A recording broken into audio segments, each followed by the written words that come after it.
ampifaliana riavana malala no ionantsika am'izao andro sabotsy izao, fotoana iomanantsika ivavahana rapitso, fotoana mety atrentsika fotoana samy hafa ihany koa ny am'tian'io ity. Ko aminareo ny fahasoavana sy ny fiadanana avy amin'ilay ankehitriny sy taloha ary ho avy, ary avy amin'ny fanahy fito izay eo anolohan'ny seza fiandrianana, ary avy amin'ny Jesosy Kristy vavolombelona marina sy lamatoa amin'ny maty, ary lehibe mpanjaka ny tany. Amen. Sabotsy 14 Desambra 2022 imanjinantsika no hevitra hoe manesy tena ny mpino.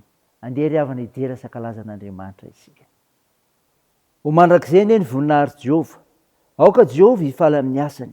Jereny ny tany dia miororo, tendre ny tany ny tendrombohitra dia mitonaka. Hira ho an'i Jehova raha mbola velona koa. Ankalazan'Andriamanitra raha mbola miaina koa. Ho mamy ny fisainako azy. Izao ny hifaly amin'i Jehova. Misaoran'i Jehova ary fanahiko. Halleluja. Amen.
andeha hivavaka isika. Andriamanitra mpitarika ianao, mankalaza sy midera ary mame voninahitra ny ranomasina izay. Manoloana zany mahatsitohanao zany, fa Andriamanitra hafa loatra ianao. Tompo, mahatsiaro tena izay fampanota, ko mandohariko ianatrehanao, miaiky mifahatsonay, mamindrafo aminay ary mamelany elikay. Fa namasonao, midira, manjaka ty anatinay ary amin'ny fianonan'ny teninao, kana fisanay sy avozanay amin'ny finoananao, aizana maniry tena mandrakariva amin'ny fanomponanao. Anaran'i Jesosy Kristy Tomponay, nanao andratanay ny vavakay. Amen. Ny mofonenao antsika amin'ny tinyty ravany malala dia hitanao amin'ny bokin'ny Obolana. Obolana toko 5:20, ny 7:20 ka hatramin'ny 7:30. Mivaky toy izao amin'anaran'i Jesosy. Izay fatra-pilarena dia mampidi-doza amin'ny ankonany, fa izay mankahala kolokolo no velony. Ny fon'ny marina mihevitra vao mamaly, fa ny vavan'ny ratsy fanahy kosa miboboka faratsiny. Jehovah dia lavitry ny ratsy fanahy, fa ny fivavaky ny marina no henoiny. Ny tarehiny miramirana mahafaly ny fo, ary ny filazantsoa mamelombelona ny taolana. Ny sofina izay mihaino anatra mahavelony, dia miara-mitoetra mihendry. Izay mandahanatra dia manary tena, fa izay mihaino ny fananarana no mahazo fahalalana. Ny fahatahorana Jehovah dia fananarana mampahendry, ary ny fanetretena mialoha ny fisandratana. Amen. Ray masino, manamasinanay amin'ny fahamarinana, ny teninao ny fahamarinana. Amen. Ravina malala ho aminao ny fiadanan'i Jesosy Kristy, dia ilay Jesosy Kristy tonga ho anao, ilay Jesosy Kristy mahafantatra anao, ilay Jesosy Kristy tia hamonjy anao. Ny finainana raisika teo ravana, Obolana toko 5:7-20 ka hatramin'ny 7:30, dia mampianatra antsika ho amin'ny lalan'ny fahaizana mifidy ny lalak'izorana. Zany ry havana. Asehon'ny soratra masina amintsika ny toe-javatra miandry ny olona araka izay safidy ataony hitondrany fiainana. Inona izany? Fahavoazana. Fahavoazana no anjarany miandry ny olona manao ratsy, dia izay tsy mandeha amin'ny fahamarinana, miaina amin'ny aratsy toetra. Mahita loza ny olona tsy mihevitra afa-tsy ny fikatsahana reny satria tafalatsaka amin'ny kolokolo. Tsy mandray valim-bavaka avy amin'Andriamanitra ny ratsy fanahy. Rehefa tsy mandeha amin'ny fahatahoran'Andriamanitra ny olona dia tsy ho lavoraro ny fiaina. Ry havana, izany ny fahavoazana raha tsy mahay mifidy ny amin'ny lalak'izorana ao amin'Andriamanitra ianao. Fa maiza mifidy ny lalak'izorana fa misy fitahiana koa izany. Miavaka tanteraka ravina ny olona manao ny marina eo anatrehan'Andriamanitra. Ny olona marina dia misaina sy mandinika tsara izay tokony ataony. Noho izany toetra mahay mandinika izany dia tsy jovin'Andriamanitra manokana ny marina mba hahafahany mandray valim-bavaka avy aminy. Valim-bavaka andraisana ny fitahiana sy fiainana lavorany ao amin'Andriamanitra. Izany ry havana, ny fitahiana. Ny mahaiza mifidy ny lalak'izorana dia izao, ny mahay mandray fiainana. Tsy fitahiana ihany no azon'ny olona mandeha amin'ny fahamarinana, fa fiainana ihany koa. Ny olona manao ny marina dia manana fahavononana indray fananarana mba hitondra ny tena mifanaraka amin'ny fahatahoran'Andriamanitra. Ny olona mahay maniry tena eo anatrehan'Andriamanitra no afaka mandray ny fiainana. Ary izany ry havana, mahaiza mifidy ny fiainana.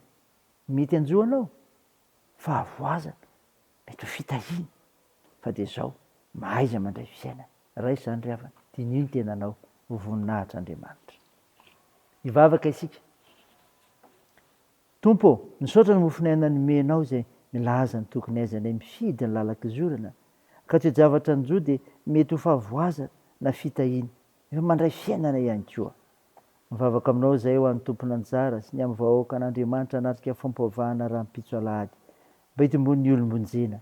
Tompo, manolo tenao anao izay ary manavoa izany koa, ka miaraka aminao amin'ny androm-piainana rehetra, dia hita io ny faharoan-tenanay ho anao amin'ny fiainana amin'ny famonjena nataonao anay. Tompo, tahio ny firenenay, hiasaony nosonay, hombaro eo manana andraikitra amin'ny fitsaboana ka hositranonareo marary. Ampirezinareo mazany manjoa ka afaka mitrakana ny fananana anao na dia mavesatra azy izany. Anohanareo marefo sy olona ihany koa ary monjenareo manitra sy sahira. Tao io ny asa sy ny fiazakazanay, fianarana, fikasana rehetra. Ny vavakay dia ataony amin'anaran'i Jesosy Kristy ilay mpanavotra, ilay fanitsangana tamin'ny maty ary nampianatra koa ny vavaka manao hoe raha na eo zay ny an-danitra ho masinna anie ny anaranao ho tonga anie ny fanjakanao atao anie ny sitraponao ety an-tany ho tahaka ny an-danitra mihony an'io zay anina sahaza ao anay ary mamela ny elokay tahaka ny namelanay zay meloka taminay ary aza mitondra anay amin'ny fakapanahy fa manafanay amin'ny ratsy fanao ny fanjakana sy ny hery ary ny voninahitra marak'izay amen. Tanteraka aminao ny itsodrana totranao amin'ny anaran'i Jesosy Kristy. Andriamanitro ny fiadanana izay mitondra an'i Jesosy tompontsika mpiandro lehibe ala amin'ny maty mitondra ny rano fanekena marak'izay izy anie tanteraka anareo amin'ny tsara rehetra no ny sitrapony ka hiaso anatinareo izay kasitrahany eo masony amin'ny alalan'i Jesosy Kristy amen. Teo n'Andriamanitra rehetra ny voninahitra amin'ny anaran'ny Ray sy ny Zanaka ary ho fanahy masina amen.